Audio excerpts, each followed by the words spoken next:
Boa noite, igreja, graça e paz. Sejam todos bem-vindos e bem-vindas a este culto de louvor e adoração ao nosso Deus. Este é o dia do Senhor, e este é o dia que o Senhor fez, e aqui estamos como a tua igreja, como o teu corpo, alegres neste dia. Vamos colocar em pé e orarmos ao Senhor. Querido Deus, Pai de amor, te louvamos, Senhor, porque tudo o que temos vem de Ti, ó Pai. Te louvamos, ó Deus, porque toda a glória, todo louvor é somente a Ti, é dado a Ti, Senhor. E aqui estamos, ó Deus, como a Tua igreja, ó Pai, para celebrarmos, agradecermos, ó Deus, tudo que o Senhor fez e fará por cada um de nós, Senhor. Abençoe, ó Deus, cada ato deste culto, cada ato deste tempo em que estaremos aqui reunidos, Senhor. Cada cântico, ó Pai, que será entoado, que seja ofertado de todo o nosso coração a Ti, ó Pai, que as nossas orações, ó Deus, cheguem ao Teu trono de graça, ó Pai, como um aroma suave. E a palavra, ó Deus, que será ministrada aos nossos corações, Senhor, que ela seja alvo, que seja ministrada, que a nossa mente, ó Pai, o nosso coração esteja atento ao que o Senhor tem a nos dizer por essa noite. Abençoe a Tua igreja, ó Deus. É o que te pedimos e já te agradecemos em nome de Cristo Jesus. Amém.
É tempo de lamentarmos nossos pecados e pedirmos perdão. Façamos agora a leitura bíblica alternada. Vocês ouviram o que foi dito aos seus antepassados? Mas eu lhes digo que qualquer que ficar com raiva do seu irmão será julgado.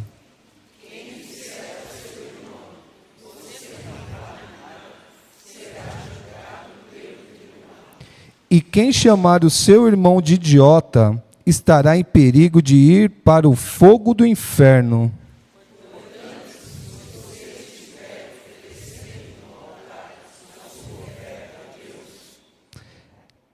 E lembrar que o seu irmão tem alguma queixa contra você?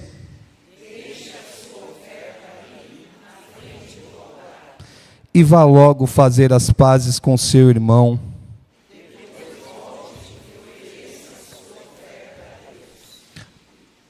A igreja pode sentar.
Convido agora a igreja a que possamos fazer a oração silenciosa.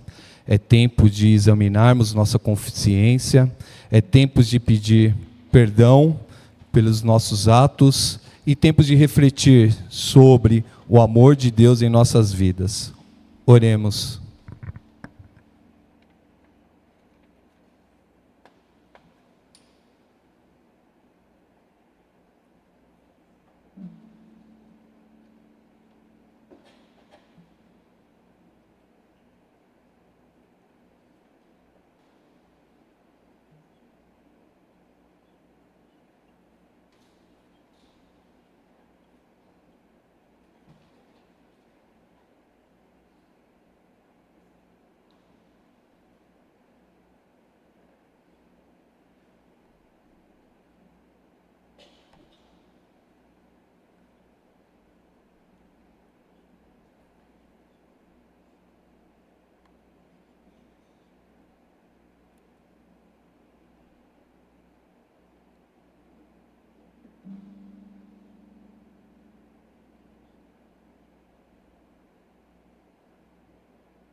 Declaração de perdão. A misericórdia do Senhor dura para sempre. Em Cristo, Deus nos perdoa e nos aceita. Amém.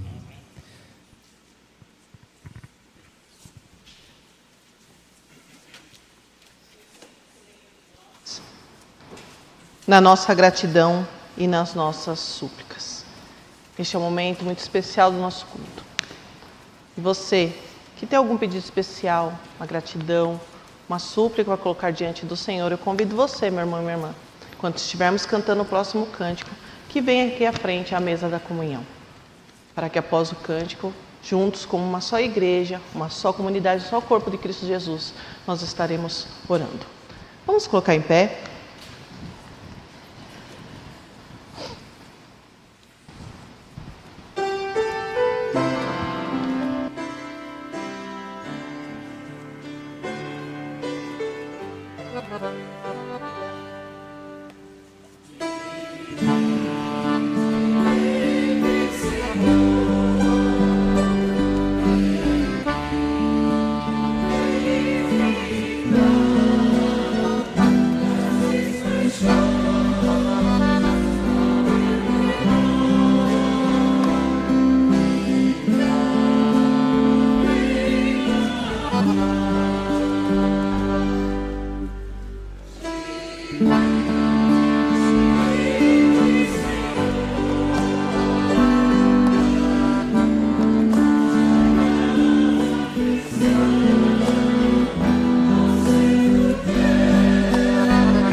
Nós sabemos que o Senhor não esquece de nenhum de nós em momento nenhum.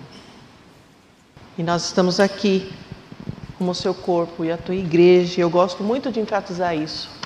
Nós estamos aqui sim, como a igreja do Senhor, a igreja que se alegra com quem se alegra e chora com quem chora.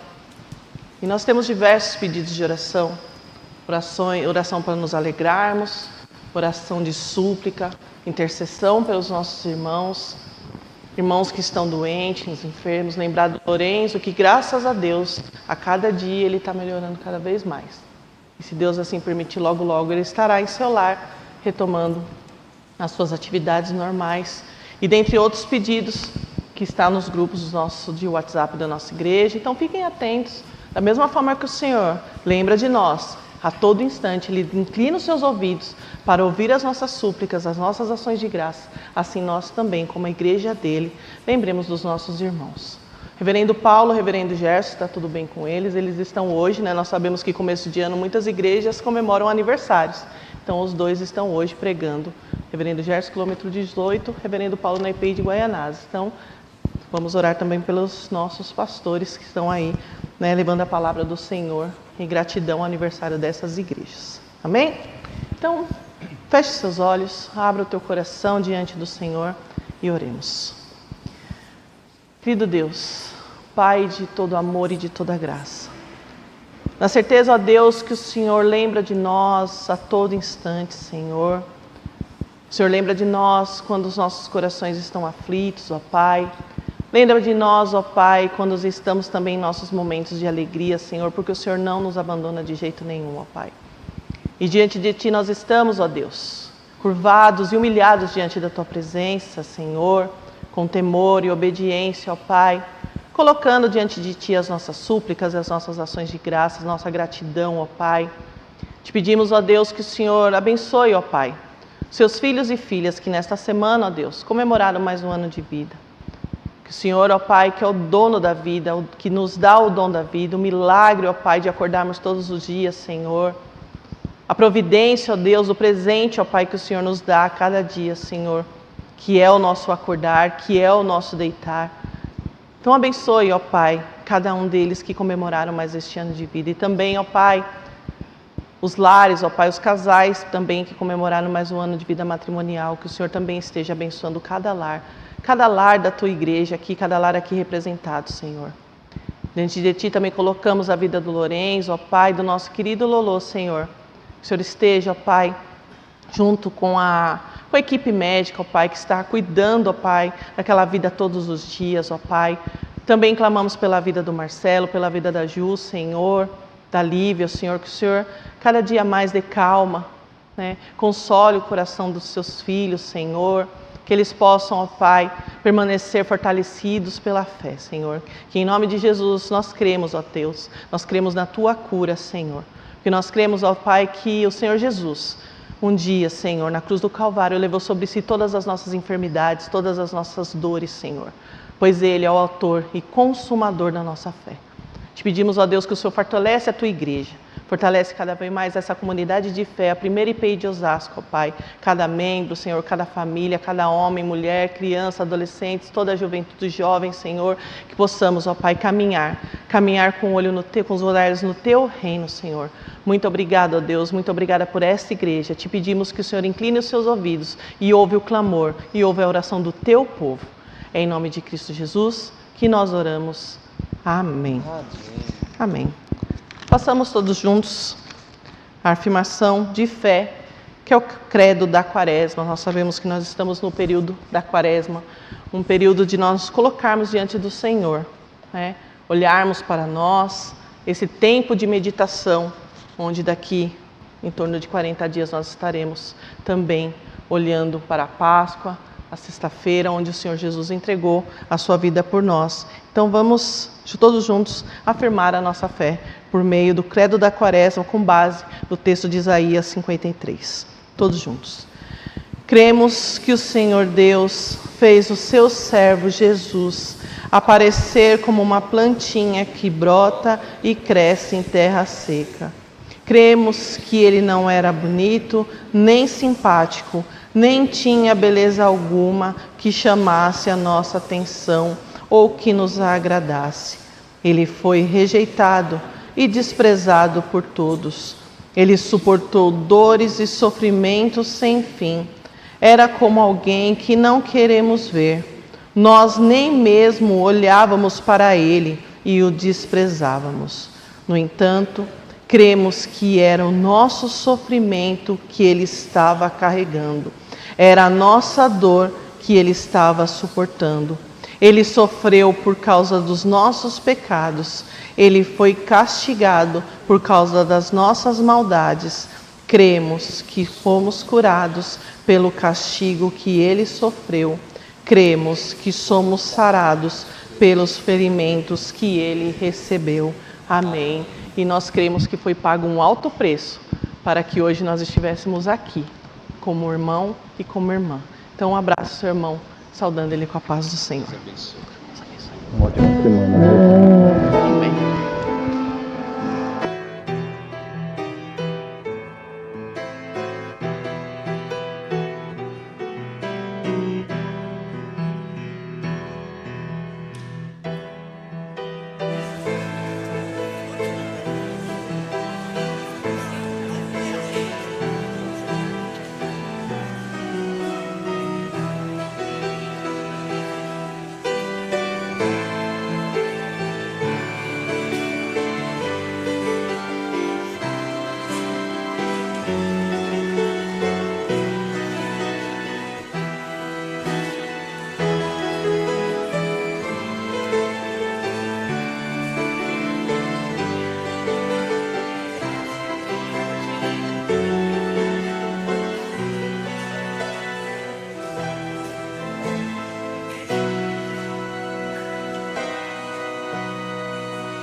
nós não recebemos nenhum aviso de visitantes. Vamos dar sequência. É tempo de manifestarmos nossa gratidão ao Senhor pelo seu amor por nós. É um momento que nós temos aqui de expressarmos a nossa gratidão, ofertando um pouco de muito que recebemos do Senhor.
Oremos, irmãos. Senhor nosso Deus e amado Pai, como é bom e agradável, Pai, nesse momento, reconhecermos a Tua autoridade sobre as nossas vidas, Senhor. Como é bom e agradável, Pai, retribuir de algum modo o muito que recebemos em face ao Teu amor em nossas vidas, ó Pai. Agradecemos por todas as oferendas que foi aqui depositadas, Senhor. Agradecemos pelas vidas que de algum modo pôde contribuir, Senhor, para que esses recursos possam ser transmitidos, esses recursos possam ser revertidos, ó Pai, para a Tua obra aqui na Tua casa. Não tão menos, ó Pai, pedimos a Tua intervenção sobre as pessoas que vão estar administrando esses recursos, ó Deus. Nós te agradecemos ao Senhor, porque o Senhor levanta pessoas também para que eles possam, através desses recursos, Pai, buscar pessoas, entender que o Senhor é o único meio, é a única forma que nós temos, ó Pai. E também, Senhor, já se dirigimos, Pai, para que a Tua palavra que vai ser aqui ministrada nesse momento, Pai, seja fonte inesgotável, Pai, seja uma fonte inesgotável de sabedoria, e que possa abrir as nossas mentes, possa abrir as nossas vidas, ó Pai. Agradecemos pela vida da pastora, que meditou sobre aquilo que o Senhor colocou ao coração dela, Pai, para que ela possa, Senhor, trazer para nós, para a honra e glória do Senhor, esta nossa oração, no nome santo do nosso Senhor Jesus. Amém. Amém, amém. Mesmo sentados, vamos ler o texto que nós vamos meditar nesta noite, que está no Evangelho de Mateus, no capítulo 13, dos versos 31 e 32. A parábola do grão de mostarda. Jesus lhe propôs outra parábola, dizendo: o reino dos céus é semelhante a um grão de mostarda, que um homem pegou e plantou no seu campo. Esse grão é, na verdade, a menor de todas as sementes, mas quando cresce, é a maior do que as hortaliças, e chega a ser uma árvore, de modo que as aves do céu vêm aninhar nos seus ramos. Palavra de exortação, palavra de salvação. Dando continuidade na série de sermões sobre o reino de Deus revelado, lições que nós estamos aprendendo por meio das parábolas do Senhor Jesus. E hoje nós vamos falar de uma parábola muito conhecida, uma parábola que nós sempre falamos, tem uma fé como um grão de mostarda, piquititico como um grão de mostarda. E a parábola do grão de mostarda aborda o aspecto do reino de Deus. Seu caráter imperceptível, porém poderoso, entre homens e mulheres.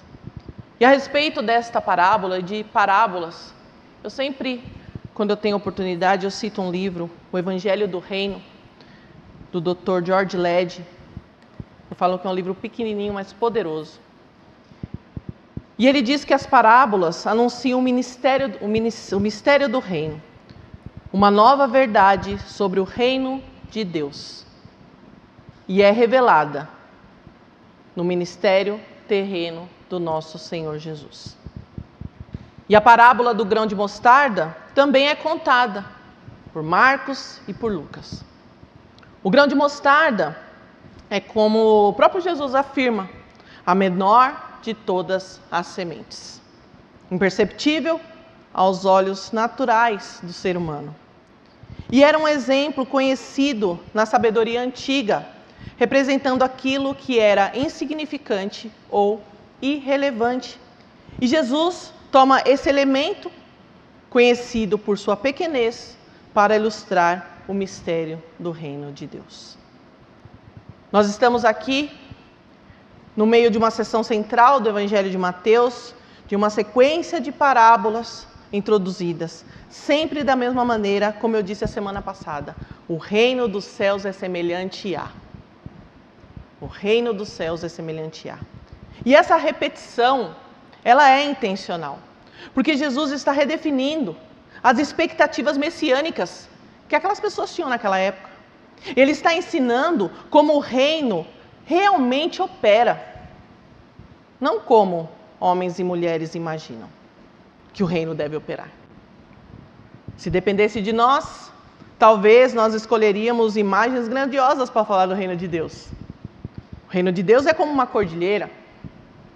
O reino de Deus é como um oceano. O reino de Deus é como o sol. Mas Jesus, ele escolhe um grão de mostarda, um pouco de fermento, coisas simples, quase invisíveis para falar do poder do reino de Deus. E isso já nos prepara para o princípio central desta parábola, porque o reino de Deus não começa com um espetáculo, mas com uma semente. Com uma semente. E Mateus registra que o reino dos céus é semelhante a um grão de mostarda que um homem pegou e plantou no seu campo. E esse grão é, na verdade, a menor de todas as sementes. Alguns críticos, eles tentam transformar essa frase em um problema muito científico. Mas o ponto aqui dessa parábola não é um problema botânico. Aqui é um ponto teológico. Jesus fala dentro de um contexto agrícola na Palestina. A mostarda era conhecida como a menor das sementes cultivadas. E além disso, Jesus muitas vezes usava alguns exageros intencionais para nos ensinar verdades profundas. Por exemplo, se o teu olho te faz pecar, arranca ele fora. É mais fácil um camelo passar pelo fundo de uma agulha. E Jesus não estava dando uma instrução literal, uma instrução técnica. Ele estava usando uma linguagem muito forte, por sinal, para chamar a atenção e gravar essa verdade aos corações daquelas pessoas que estavam ouvindo. E naquela época, todos entendiam que era uma forma intensa de ensinar. Não como um manual técnico, mas uma maneira marcante de mostrar a seriedade do pecado e da necessidade de transformação. Portanto, o ponto não é o tamanho exato da semente. O ponto é o contraste radical entre o começo e a consumação. E é esse contraste que estrutura toda essa parábola. Tão pequenininha, tão pequenininha. O reino dos céus é semelhante a um grão de mostarda. E aqui é o primeiro choque desta parábola, porque Jesus afirma que assim começa o reino.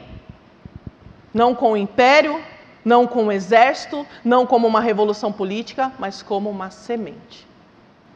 Isso confrontava diretamente as expectativas daquela época. Porque naquele momento histórico, Roma dominava o mundo conhecido.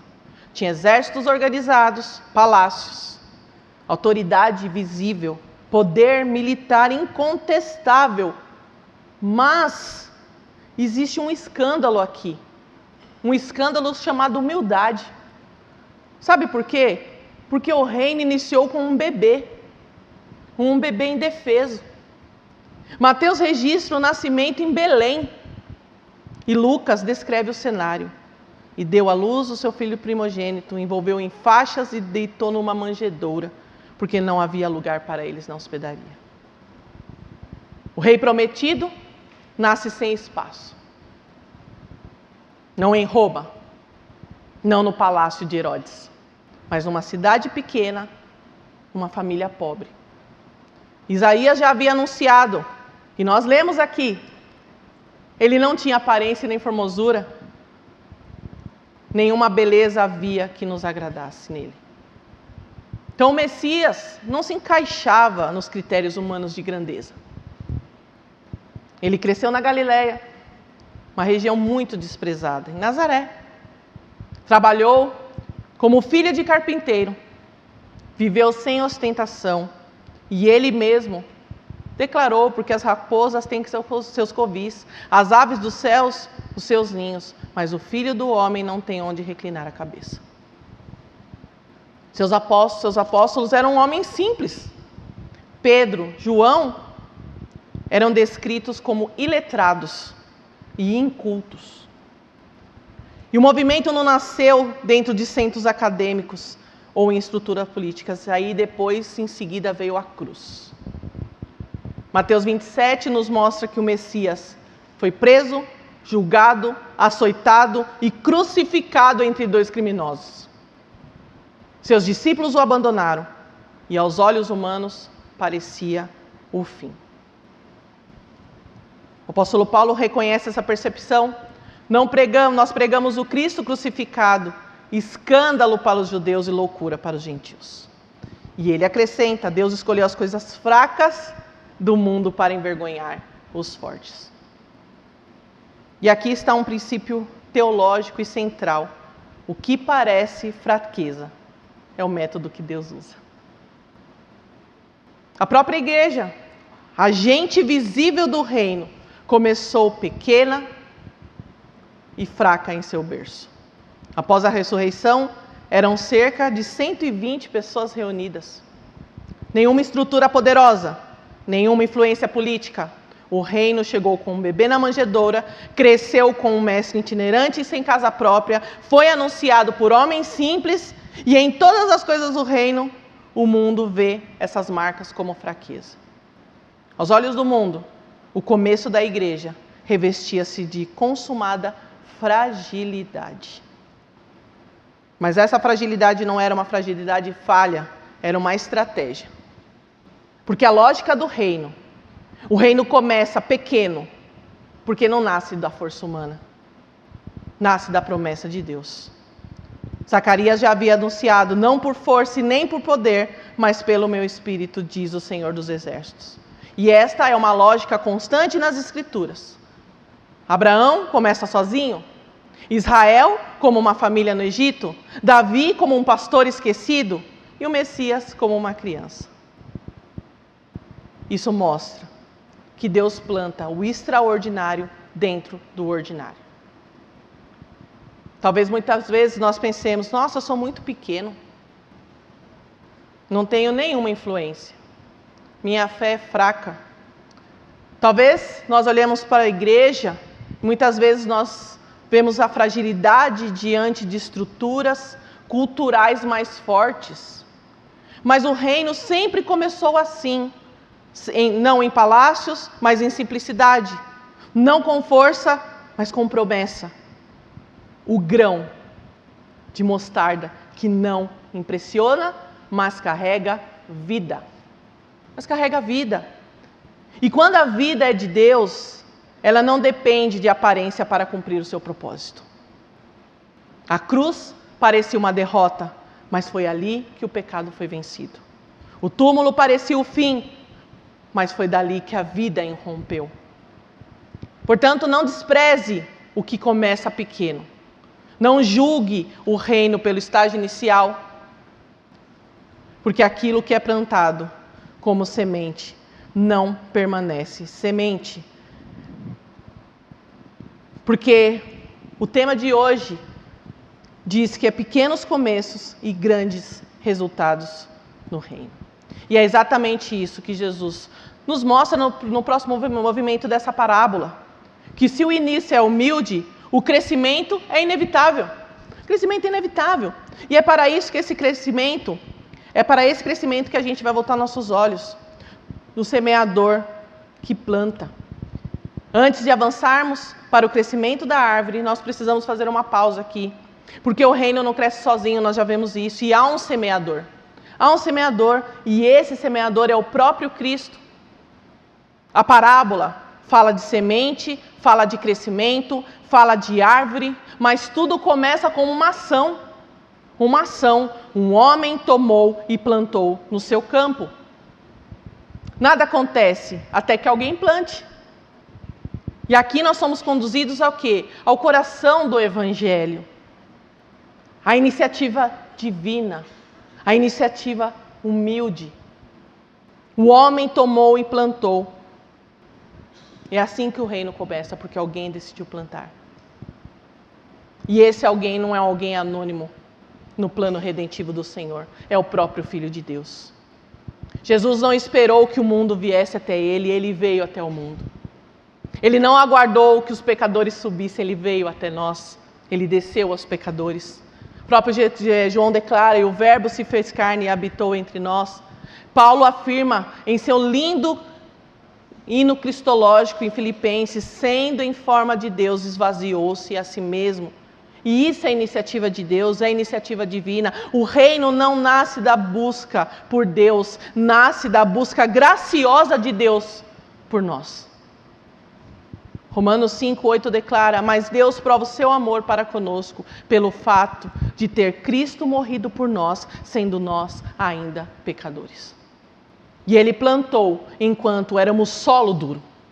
O Senhor plantou em nós enquanto éramos solo duro e semeou enquanto éramos campo improdutivo.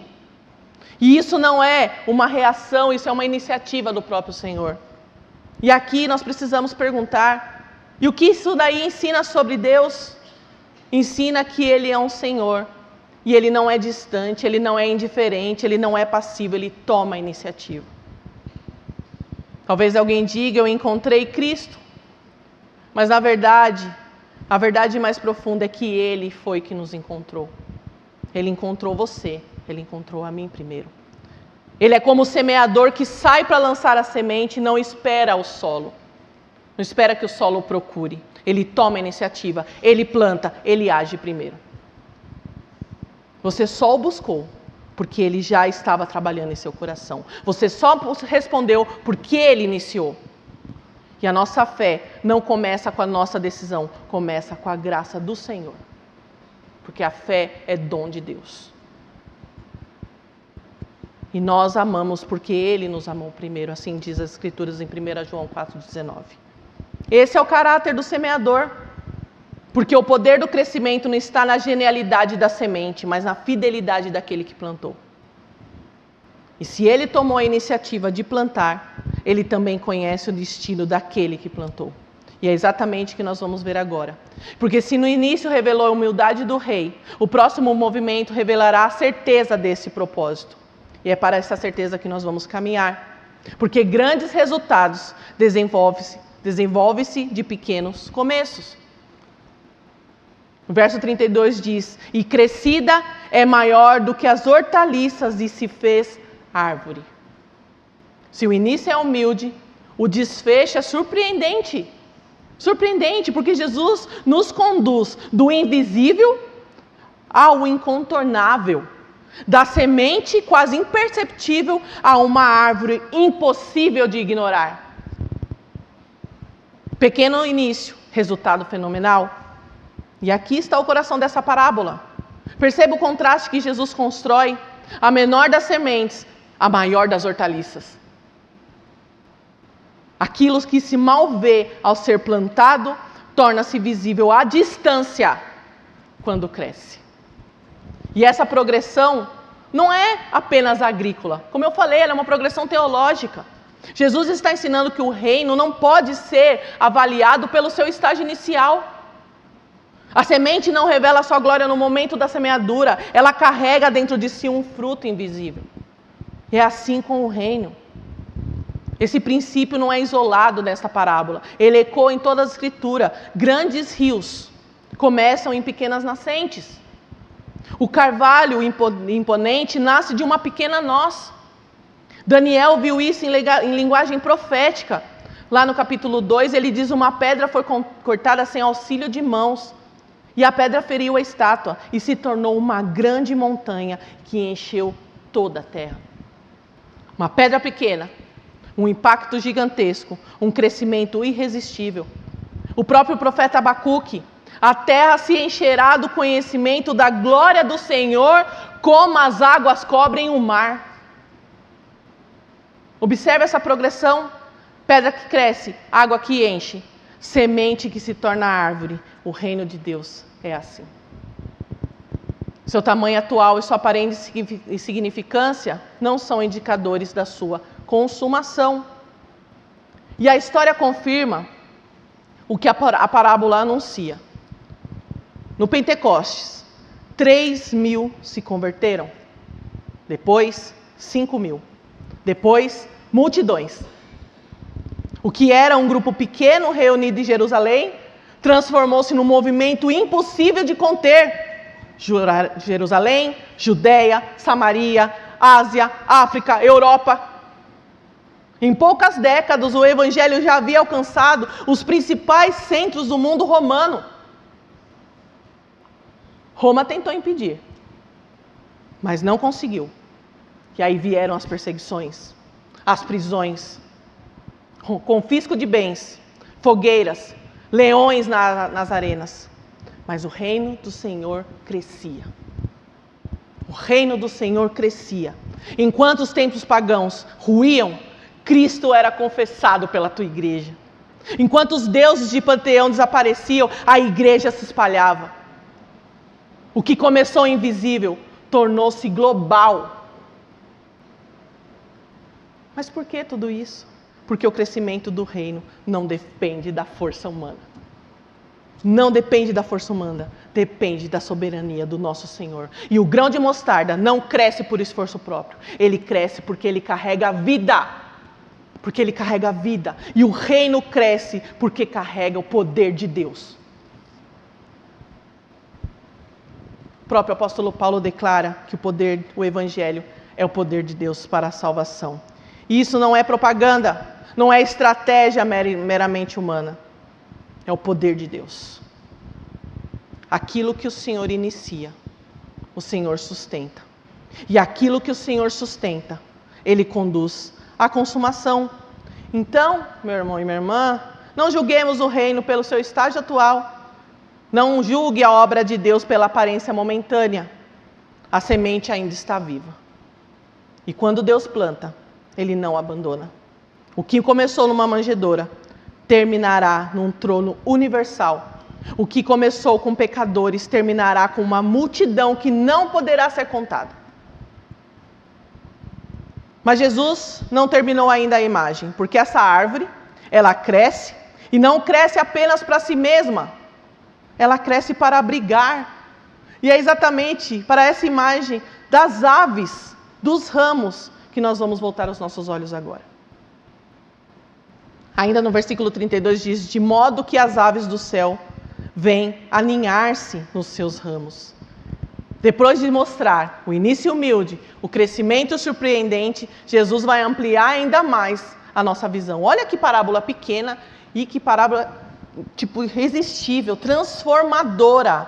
Porque a semente não apenas cresce, ela se torna uma árvore. E essa árvore não cresce para si mesma, ela cresce para abrigar. E aqui é uma imagem, e essa imagem se torna grandiosa, porque essa linguagem também não se torna no vazio.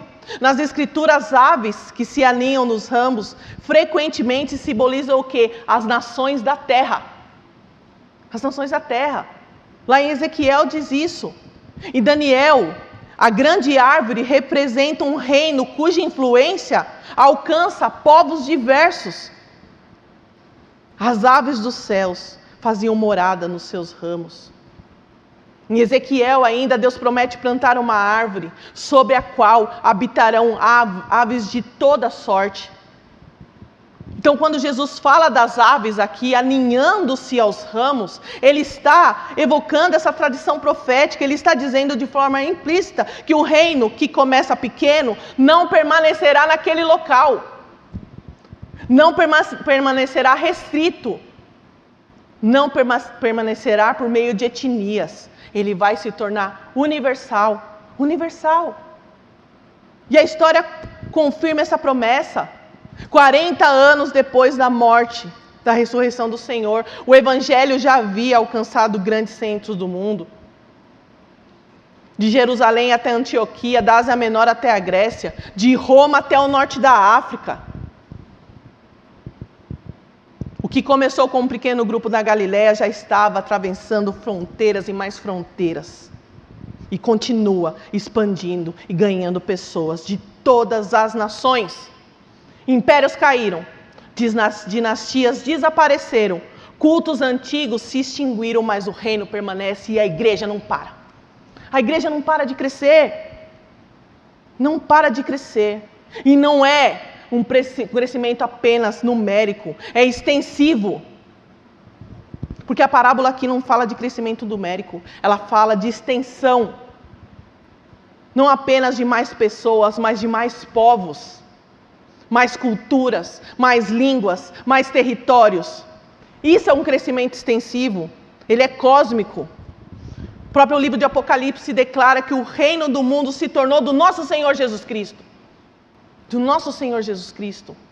Que parábola poderosa.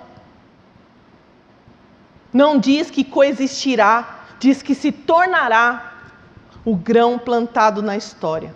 Tem um destino escatológico, que se nós olharmos todas as parábolas, tem esse destino escatológico. Agora vamos trazer isso para o nosso presente.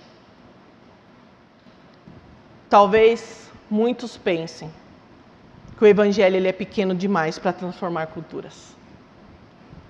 Muitos pensam que o Evangelho é pequeno demais para transformar culturas. Mas eu digo para você, meu irmão e minha irmã, a árvore já começou a crescer.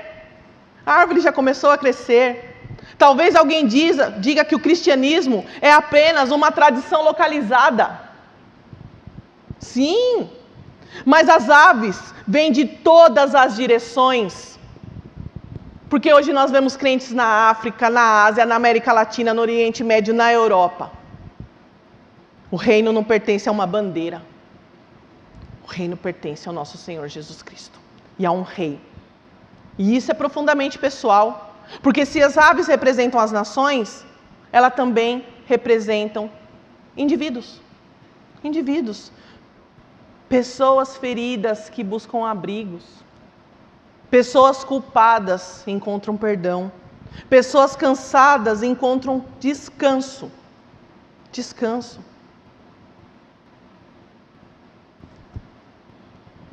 Portanto, meu irmão e minha irmã, nós não estamos diante de uma metáfora simples. Como eu falei no começo, né? O mundo fala que é uma pequena parábola. Olha, a grandiosidade desta parábola. O que começou invisível tornou-se incontornável. O que foi plantado em fraqueza manifestou em glória. E nenhum império, nenhuma ideologia, nenhuma oposição poderá impedir, porque o grão já foi plantado. O grão já foi plantado. Então, meu irmão e minha irmã, não despreze os pequenos começos. Não despreze os pequenos começos. O mundo desprezou a manjedoura, o mundo desprezou a cruz, o mundo desprezou os pecadores, mas foi exatamente ali que Deus trabalhou e está trabalhando. A semente nunca parece impressionante, mas seu estágio inicial nunca revela um fim glorioso. O reino nunca começou com maioria. O reino não começa e nunca começou com aplauso. Não começou com poderes. Começou com uma promessa. Começou com uma plantação. E começou com graça. E é sustentado pelo próprio semeador. Pelo próprio semeador, o nosso Deus. E quando a história alcançar a sua consumação, não haverá nenhuma dúvida que o Senhor sempre esteve no controle de tudo.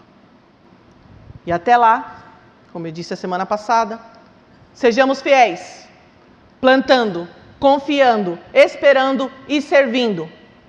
Porque aquilo que hoje parece pequeno é parte de um plano eterno. E a última palavra não será fraqueza. A última palavra será da glória. Que Deus nos abençoe. Amém.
Olá, irmãos! Aviso da semana. Primeiro aviso. No dia 14 de março, a nossa igreja completa 89 anos de organização.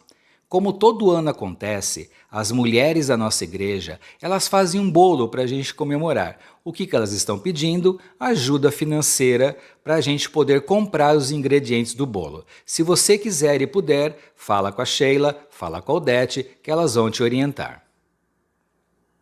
A partir de hoje, domingo dia 22, teve início uma classe de preparação de novos membros para a pública profissão de fé. O que é isso? Se você quer se tornar um membro professo da igreja, participa dessa classe, interage com os pastores, com os presbíteros que vão dar aula e você vai aprender um pouquinho mais da nossa igreja, da nossa denominação, daquilo que nós cremos.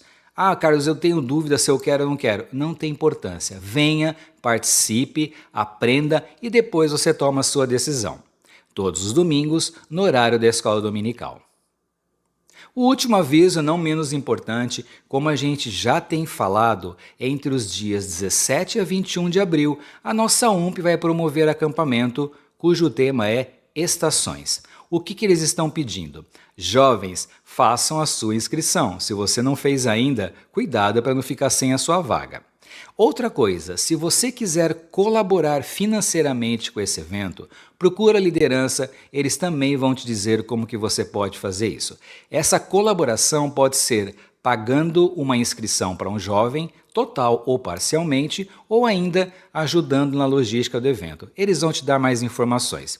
E finalmente, não vamos nos esquecer de orar por este evento. É muito importante que a nossa igreja esteja em oração para que Deus esteja abençoando cada dia, cada evento que vai acontecer durante o acampamento. E eu não esqueci, se você estiver assistindo essa mensagem aqui durante o culto matutino do dia 22, lá fora, lá no átrio, nós vamos ter sobremesa para você comprar, para você levar para sua casa. Então, não perca essa oportunidade. Eram esses os avisos. Fiquem com Deus.